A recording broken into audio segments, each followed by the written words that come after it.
राधे कृष्ण दोस्तों। पौष माह के कृष्ण पक्ष की एकादशी तिथि यानी 19 दिसंबर 2022 के दिन सफला एकादशी व्रत रखा जाएगा।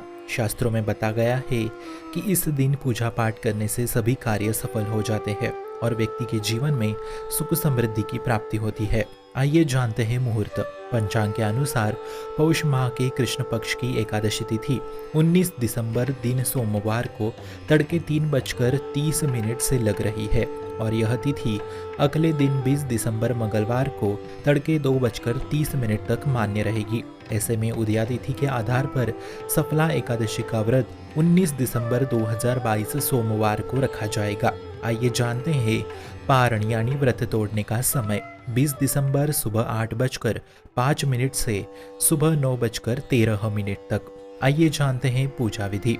सफला एकादशी का व्रत रखने वाले श्रद्धालु को इस दिन भगवान अच्युत की पूजा अर्चना करनी चाहिए। इस व्रत की विधि कुछ इस प्रकार है।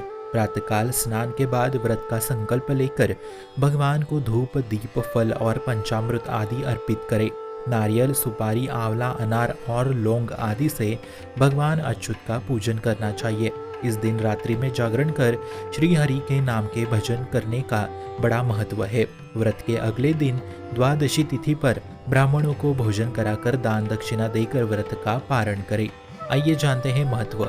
सफला एकादशी का महत्व धार्मिक ग्रंथों में धर्मराज युधिष्ठिर और भगवान श्री कृष्ण के बीच बातचीत के रूप में वर्णित है।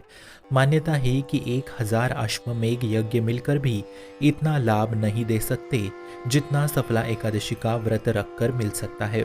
सफला एकादशी का दिन एक ऐसे दिन के रूप में वर्णित है जिस दिन व्रत रखने से दुख समाप्त होते हैं और भाग्य खुल जाता है।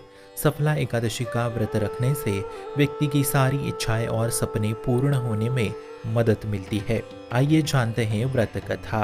व्रत की कथा अनुसार चंपावती नगरी में महिष्मत नाम के राजा के 5 पुत्र थे। बड़ा पुत्र चरित्रहीन था और देवताओं की निंदा करता था। मांस भक्षण और अन्य बुराइयों ने भी उसमें प्रवेश कर लिया था, जिससे राजा और उनके भाइयों ने उसका नाम लुम्भक रख राज्य से बाहर निकाल दिया। फिर उसने अपने ही नगर को लूटपाट कर लिया। इस दिन उसे चोरी करते समय सिपाहियों ने पकड़ लिया, परंतु राजा का पुत्र होने के कारण उसे छोड़ दिया गया। फिर वह वन में एक पीपल के नीचे रहने लगा। पौष के कृष्ण पक्ष की दशमी के दिन वह सर्दी के कारण बहुत ही बीमार पड़ गया, प्राणहीन सा हो गया। फिर अगले दिन उसे चेतना प्राप्त हुई। तब वह वन से फल लेकर लौटा और उसने पीपल के पेड़ की जड़ में सभी फलों को रखते हुए कहा, इन फलों से लक्ष्मीपति भगवान विष्णु जी प्रसन्न हो। तब उसे सफला एकादशी के प्रभाव से राज्य और पुत्र का वरदान मिला।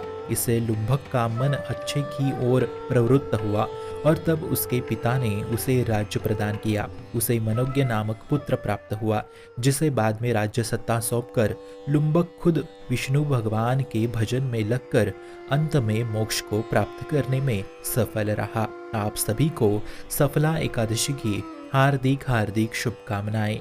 शुभम भवतु कल्याणमोस्तु।